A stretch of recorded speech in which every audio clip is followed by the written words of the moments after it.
All right, folks, we're here with our topical episode of the week, which is going to be episode number 18. And this part of the topical news that we're doing is something that's been going around a lot with people saying, is the product stale? And then Maven also did a podcast, and we will go over some of the quotes that he had in that podcast, and then just give you our overall feelings.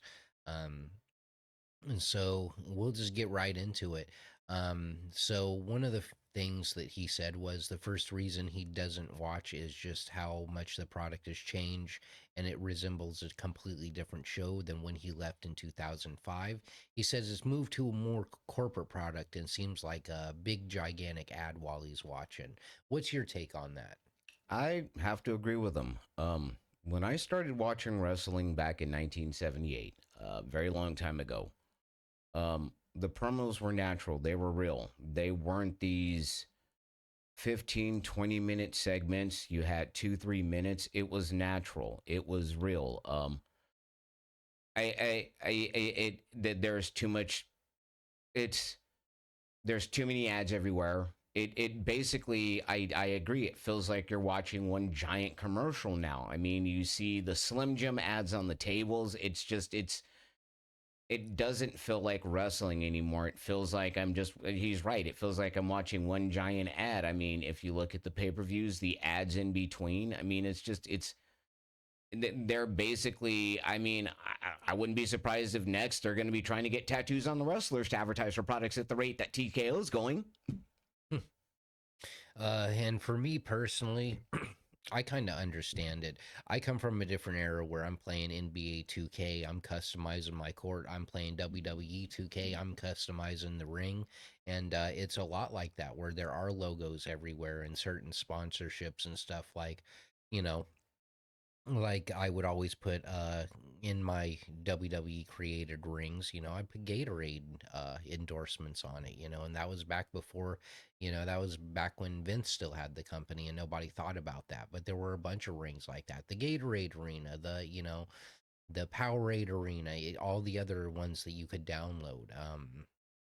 But I that might be more of a generational thing, whereas we don't mind as much with the ads and stuff because I actually like the table more with Slim Jim stickers on it. It bothers me because it distracts. It takes away from the focus of the product, and it's a drilling of ad everywhere. I mean, we're in a day and age of where they tell people to be a brand. When you're telling people to be a brand instead of a human being, there's a serious issue there. There really is for me because you're taking the humanity out of something. And to me, it's just like I don't want to see somebody being power slammed through the Slim Jim table and landing in the Disney cruise ring. It doesn't mesh for me. It's and then on top of that, the ticket prices that they're charging these days, the WWE is playing with some serious fire. They really are. I mean, it is in terms of the decisions. There was definitely a lot of backlash regarding WrestleMania going to Saudi Arabia. Um, there has been backlash regarding the ticket prices, and just there have been. But I'll get into that later. But right here, when it comes to, and I agree, it is very arcadey. To me, there is too much cooperation in the ring. When I grew up, it looked like a fight. I mean, you had impressive moves, but to the point that there is there is something that's funny to me about wrestling of today as opposed to 40 years ago. People seem to be getting injured a lot more with a lot more of the moves that they're doing, and they don't do the schedules that they did 40 years ago. And it looked like they were beating the hell out of each other back then. I really think that it's time to tone down the moves. Everybody keeps going through tables. It gets to the point of put wrestler A here, put wrestler B here. It becomes to the point for me that the shows are now indistinguishable. You could swap the talent, but they all do the same thing, the same boring type of promos. There is nothing that is differentiating for me right now.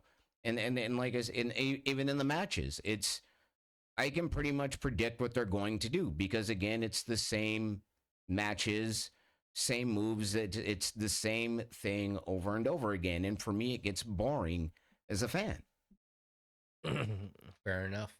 And then that'll bring us on to quote number three, which is he misses the days when the ring apron was just a blue piece of canvas and not the monstrosity of corporate advertising that it is these days. But we actually already Yeah, we got into covered that. that. Yeah, um, and then he also says, as quote number four, he doesn't think professional wrestling is a better product without Vince at the helm. He's well aware of the allegations, and no part of him insinuates that WWE should bring Vince back. But how he ran things. What do you think about that statement? what are your thoughts on that? What do you think? Oh, all right. Well, it really just depends. People were clamoring over Triple H taking over most of the booking because they were saying that Vince was kind of going stale. And people were happy that Triple H was doing more of the creative decisions before Vince's allegations hit and he was out of the company. And then when he was first out of the company, everyone was cheering that Triple H would be the one doing the creative work here. So I feel like that is maybe a Goldilocks issue. The bed's too hot and then the bed's too cold. I think people are being really finicky about it because because a lot of people are echoing Maven's statement here, but at the same time, a lot of those people are really excited that Triple H was going to start booking because Vince had lost it because he wasn't doing great stuff anymore. And that's the thing for me. It depends. It's a yes and no. Depends on which Vince McMahon era you're talking about here. Are you talking 80s Vince McMahon? Are you talking 90s Vince McMahon? Are you talking early aughts Vince McMahon? Which booking are we talking here? Because there are three eras that Vince McMahon, especially what he did. I mean, this guy put territories out of business because of not only his business tactics, but his booking. He knew to get fans. I mean, it's kind of funny that Hogan and Andre had wrestled before, but the way he did WrestleMania 3, he made it such a big event that he made it look like they never wrestled before. Of course, history, everybody knows that's not true, but that's the genius of a Vince McMahon at that age, at that time. He really knew what he was doing. The whole Stone Cold Steve Austin thing. Even one impact that I felt that it backfired on him, the Montreal Screwjob, which is actually more of a double cross, but that Mr. McMahon gimmick really helped make him what he is today, a multi-billionaire. It helped bring the company prominence. The 2018, 2019 Vince McMahon, I wouldn't want that Vince McMahon. I wouldn't want a man that literally minutes before a segment scrapped something. That just, it got to be to the point that Vince McMahon, the show was for him and not the fans. That's why I think, yeah, it was good, but eventually he hit an age of where I'm not trying to be rude, but he outlived his usefulness as in terms of booking in the WWE. Not as business savvy, but the booking aspect began to become questionable. Again, I'm not questioning the business sense of Vince McMahon. I'm questioning the booking logic of Vince McMahon at that time. But I think that to me, it's a yes and no thing. Depends on which era of Vince we're talking about here. Well, that's the thing. You would never get a different era of Vince. You only get this. Well, This what I current mean one. is in terms of his booking styles, his philosophies, because he has changed. There definitely has been change, and it's like I said, listening to what people talk about how, and I mean, it's just with more of the openness of the internet and hearing how Vince was in the 90s, the late 90s, things were set. There was no changing. This is what you ran with, to the Vince McMahon of 2018, 2019, literally changing things minute before they go on TV. That's what I mean by that aspect of that Vince McMahon. That's what I mean for myself as in Which Vince McMahon are we talking here? Oh, I understand. That's what I mean by that aspect of it. Oh, Yeah, I get yeah. what you mean. I'm just saying, if we're gonna base that on reality, there's no way you're gonna get the other. Oh yeah, I know that, but I'm just saying for myself. It just depends on which Vince McMahon you're asking about for myself. And yeah, so then let's bring up. I'll ask you a question. You'll answer it. Is the product stale? Yes, I really think that the product is stale right now. I also think that the ticket sales are not helping. I mean, and it's listening to the Cornette podcast. They and they're right. I couldn't name a hot feud in WWE. I couldn't name a hot feud in AEW right now. I couldn't. That's and I mean it's just the product definitely is cooling off, but I think that maybe a transition of new stars. I'm really getting behind Braun Breaker myself. They're definitely going to be pushing that guy to the moon. He definitely needs to get more comfortable on the mic. I think in time he'll get there. You can tell that he has issues trying to, and this is again another problem. Stop it with the scripts. I really think that let's see how these people do without scripts, because that's another thing for me that makes it boring. It's all so scripted now. Let these people, just give them an outline and let them see what they can do. I have a feeling, I really think that a Braun Breaker, a Bronson Reed, I really feel that a lot of these talents could cut a much better promo if they're not giving something scripted. I really do. I really think LA Knight could give much better promos if he wasn't giving scripted material. I think the same thing about the Usos. I think if you let those guys speak better from the heart, it would get over more. But I think that if you keep it so scripted, it bores people. It does. And it just gets boring to me. It's just like, oh God, it just doesn't move me. And I think that if you allow them to be more natural and to emote more naturally, I think it would get over more. But I think, with the new rating system, it's funny because I had a thought thinking about the ratings. I think the ratings were wrong back in the late 90s. And what I mean by that, I think they were lower than what they, to me, wrestling back then, the wrestling wars, especially right after the whole after DX Mike Tyson, wrestling was huge. I remember this. I remember that time. After the whole, when Austin shoved Tyson, when that happened, that was literally in newspapers the next day. I remember watching that on the nightly news. I remember seeing that on ESPN. Then all of a sudden, you started seeing stores carrying Austin shirts, DX shirts. You started seeing NWO shirts. And there were people that were my age now that were in the 90s wearing those shirts. So I think that as in terms, the ratings didn't reflect how popular wrestling really was back then. I think that there is a popularity, but I think the trend has gone more online. But I don't think it is as big as it once was, if that makes any sense. It's known, the WWE is known. AEW, not so much as in terms of names. I mean, I watch the show so I can name talent, but if you were to hold up I'll put it to you like this. Is in terms of if it's still popular, yes. I think there'd be some people who may not know like a LA Knight, but I guarantee you if you were to hold up a photo of Cody Rhodes and Roman Reigns, or or even a Becky Lynch or a Rhea Ripley, I guarantee you people would know who they are. If you were to hold up a picture of a Darby Allin or a John Moxley or any of the talent of AEW, people wouldn't know who any of those people are today. They just wouldn't. And that's what I mean by the overall popularity. I mean, and then back during the Monday Night Wars, there were, like I said, you see people wearing NWO shirts. You saw people wearing Austin shirts.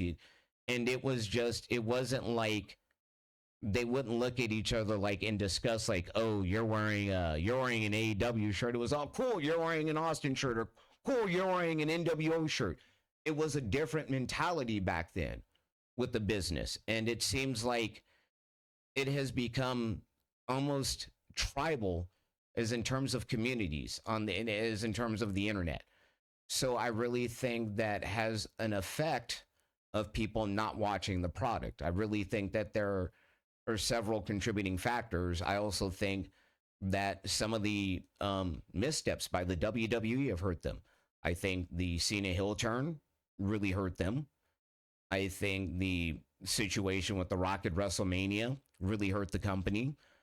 I even think that the way that they're finishing it out, Cena's run with this tournament, is a mistake by the company.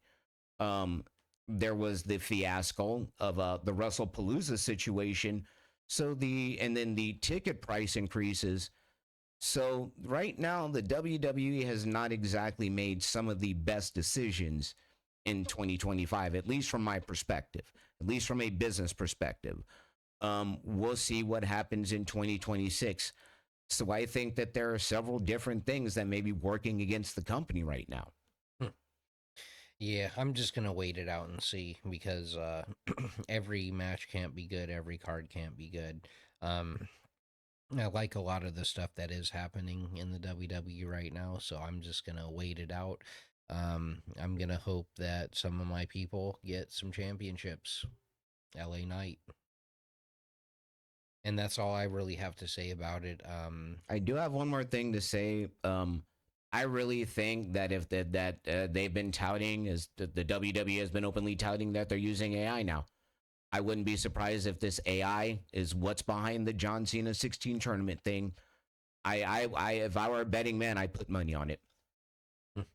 I don't think so, but I mean, we're all entitled to our opinions. I think that 16-man tournament. I don't think that AI would come up with that. I would. The way people use Chat GPT today, you could throw in information and give it an outline, and it'll give you 16 people to pull out. I mean, seriously, well, it's not Chat GPT. There is I forget the name of the company, but there is a specialized software that is actually being used out there right now.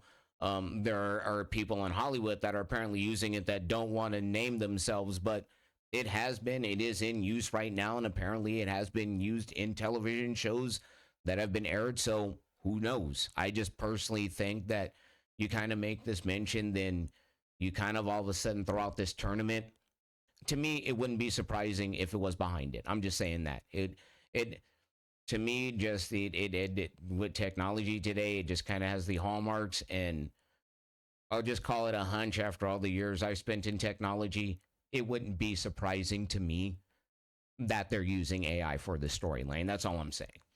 Yeah, but I also see as where they want to hype up, their cards upcoming, to see who's going to face John Cena, keep people watching. I think that's part of the way to deflect the staleness going on because you'll still get people watching to know, is this going to be the guy that's going to go on to face John Cena? Yeah, as a matter of fact, I think, what is it? I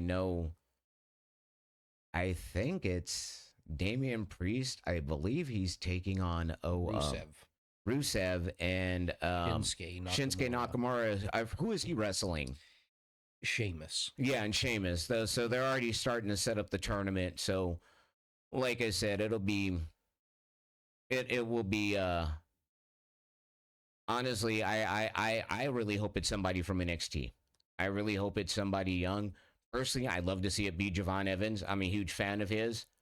I would. I'd like to see even possibly Ricky Saints. I'd love to see it be somebody from NXT give the rub, not somebody who's been around a long time like a Damian Priest or any of those guys. They don't need the rub. It should be somebody young that gets the rub. Yeah, who knows? It could be Braun Breaker gets the rub. I wouldn't mind if it was Gunther. Like I said, for me, I Gunther, to me, he doesn't need the rub. Like I said, he doesn't. Gunther's established.